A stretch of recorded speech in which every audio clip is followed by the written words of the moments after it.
All right, and we're back. If I split it, which I probably did. So here we go. Character short for Volume 4. There are there are some huge differences from what I last remember. Like like there's differences. I know, I'm aware that they've mentioned in the comments that they're going to they're using actually a different program now to do the animating and to build up the episodes. So it's clearly there. I can see it. And they also, with these changes, I'm guessing they went ahead and did wardrobe changes, which is great. It's a welcome addition, and also the characters have also changed in a way because Ruby's hair is different from what I last remember. Um, so that's great. That's great. Um, I'm not trying. I'm not gonna say it because I don't want it to be misunderstood. But with change comes other change, so that we can change. If you get it, then great. I don't mean it in a bad way. But but so far it's okay. I like it. I mean, it's not bad, and it's not bad. It's actually great. I like it. It's okay. I'm okay with it. I don't know. I've heard people complaining that, oh, it's gonna be the worst, and this and this and that and that. I don't think it's that bad. I think it's okay. It's great. It's great. Not okay. My okay is actually really good. Sometimes people misunderstand my okays with just like, yeah, it's okay, but it's not. It's not. When I say it's okay, it's in a good way. So it's okay. It's good. Um, I'm guessing with after the incidents of Volume 3, characters have grown and developed in a way where they have better control of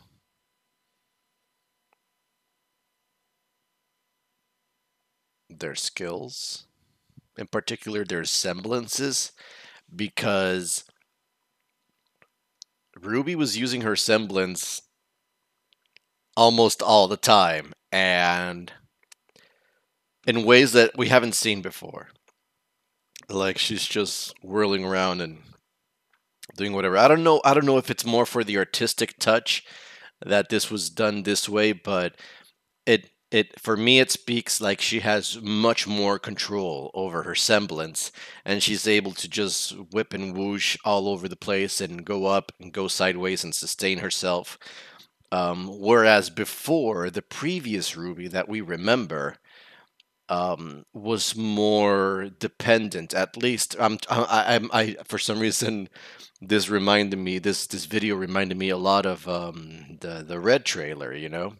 In the Red trailer, while Ruby has her semblance back then, she was very dependent on the charges in her weapon, and I mean to the point where she switched ammunition to develop higher speed. So I'm guessing since she has more control of her semblance, she's not so dependent on the impulse required from her weapon to be able to travel and gain more speed. Granted, she still does attack with her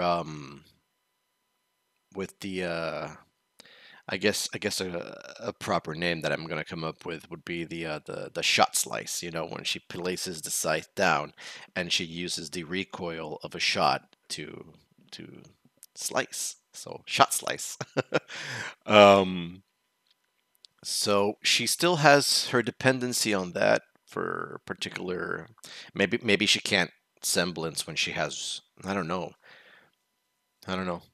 Because she was carrying. Well, yeah, and she did kind of like lost a lot of energy when she tried to carry Penny, using her semblance to get away. So that was like starting from, no, because she was in motion and then, or maybe she turned around and she semblanced to get away. And then she's like, but I don't know. Okay, so I don't know. Okay, so she depends on her shot slice to damage enemies to fight for particular reasons, and but her semblance allows her to carry herself in a much more mobile fashion, where yeah, she's able to like move around and change directions, and like we saw, kind of like sustain herself for a little bit in the air before she kind of like dashes through in different directions. So that's okay. That's good. Um, it's great that she caught a ride on the Nevermore um, to drop into town and then fight off the Grimm that were terrorizing the village. Now,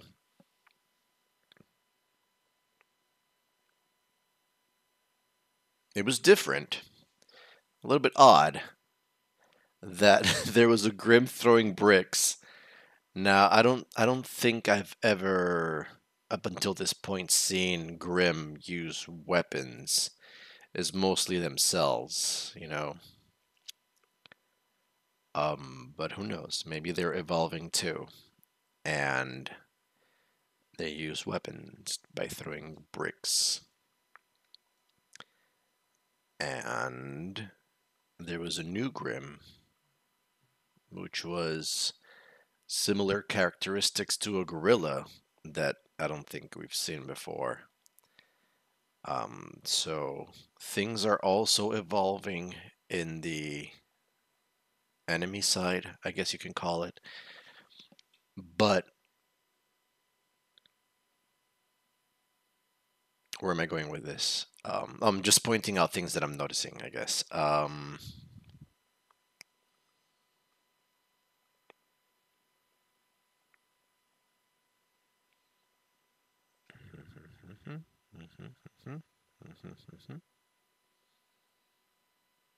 Right, right. I mean, it has an artistic touch, you know, because, and it's fine. I'm not saying it's bad. It's okay, but it has the artistic touch because, you know, the petals coming out of the building after she fell in it, or the clock tower, and it shows you the trail, and it's an artistic touch to let the viewer know that she's going up without actually just showing her, because that would be kind of like dull. So it's okay, it's fine. I don't mind that at all. Artistic touches are fine. Um, and then she jumps out and pales the gorilla-esque Grim, and mhm, mhm, mhm.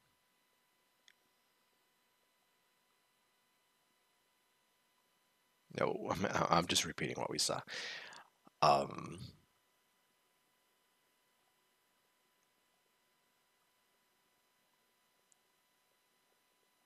okay, so so basically, it lets us off with where they've ended.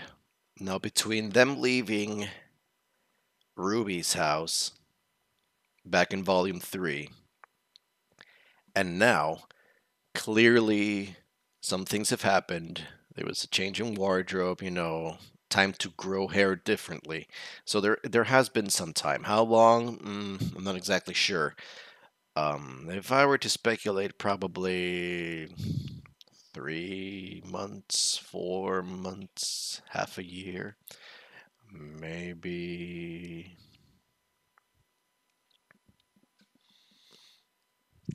maybe, I guess. I'm not exactly sure. But time has gone by, and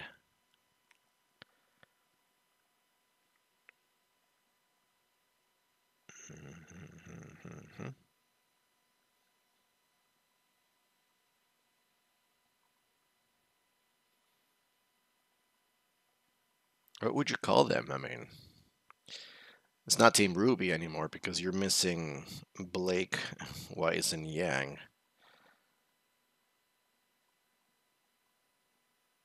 And it's not Juniper anymore because you're missing Pyrrha.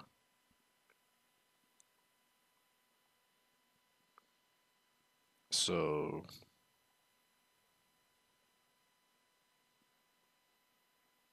Junior, Team Juniper,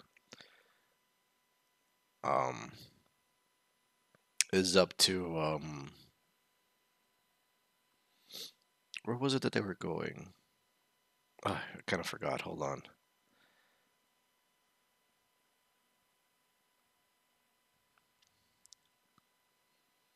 Did they say where they were going? Are they gonna go find Blake? Oh, I can't remember. At the end, they were following a clue.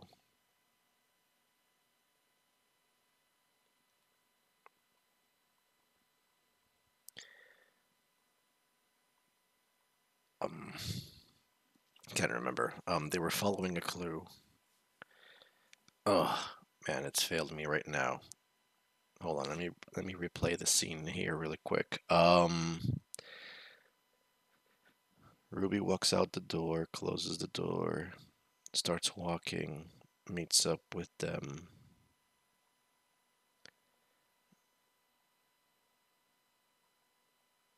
It's a start, and then they. I can't remember the dialogue. All right. Well, they're following a clue, and they're going somewhere. I don't remember where, but they were going somewhere. They're following a trail or some sort of clue to get more information or to look for someone. I can't quite remember, so apologies for that. I can't quite remember, but they're following a trail either for information or in search of someone, but they're following a trail. Um, so that's where they left off, and so far their journey has taken them through different things. And since the school is destroyed, I'm guessing they they automatically graduated, and now they're bona fide hunters and huntresses. That's what I'm gonna speculate here really quick. Since the school has been destroyed, school's out. Congratulations, instant graduation. You're good to go. Good luck out there. Um,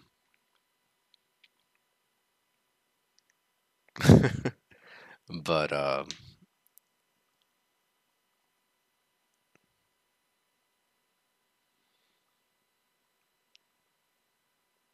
yeah. So that's that. All right. So I'm gonna leave it here. Um, I'm excited. I really am. We're gonna move on to the next one, which is the Kingdom of Vale. So I'll see you in the next video. Thank you so much for watching. I greatly appreciate all your support and everything you do. I'm sorry for the delay, but we're gonna fix things, and things are gonna get better. I promise. So, until next time, take care, and let me put the mouse over here really quick. Take care, and bye-bye.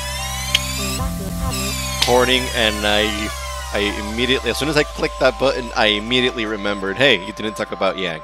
So let's fix that on the same video so that you guys are not left like, wait, CharFox, you did something, and I'm like, yeah, I know I did. So let's talk about Yang really quick. And all I wanted to say was when I saw her sitting there just looking at her arm, um, and then the other arm, you know, I thought to myself and I said, I'm not worried about her. I'm not worried about her at all because I immediately remembered General Ironwood, and I'm certain this time. I'm certain that she's gonna be fine. Yang is gonna be completely fine. Um,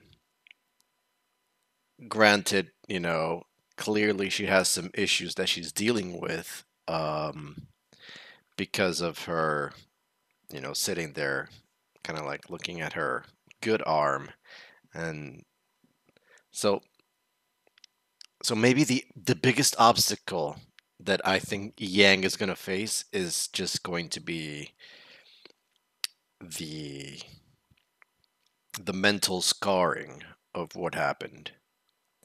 I guess you can call it the trauma of what happened. But other than that, I'm gonna say I'm 100% certain here that she's gonna be fine because if freaking General Ironwood got completely rebuilt, well, not completely rebuilt, but at least half of him has been rebuilt. Um, and he kept us, in the shadows for the longest time, except for those little key pointers here and there. Um, she's gonna be fine. Uh, a robotic limb is not impossible in Ruby, and I'm certain. I'm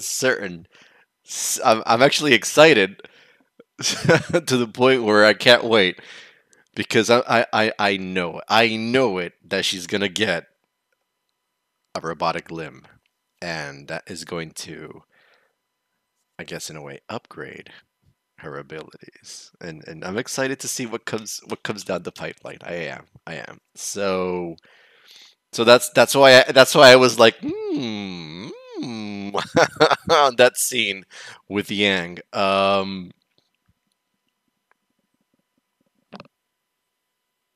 telling you, I'm telling you. Well, I mean, you already saw the series by now, but if you haven't and you're here with me, I just know it. I just know it. It's gonna be that way, and it's gonna be great, and I can't wait. So that's what I wanted to add, and I almost forgot, but I remembered as soon as I clicked stop. I'm like, oh, I didn't talk about Yang. Oh, here I am. So I'll probably just add this part into the other part of the video. So yeah, so that's it. Thank you so much for watching. This time for real. I greatly appreciate all your support and everything that you do. And until next time, which would be pretty soon, we're gonna start watching the World of Remnants, and we're gonna watch the Kingdoms: Vale, Minstrel, Atlas, and Vacuo. Apparently, it has to be in that order, and then we'll get started in full with Volume 4, Episode 1. So thank you so much for watching, and take care. Until next time. I said it backwards. Until next time, take care. Bye bye. ふわふわふわふわふわふわりくるくるくるくるくるくる回るのふわふわふよふよふわふわりうるるくるくるふわふわ飛び出したの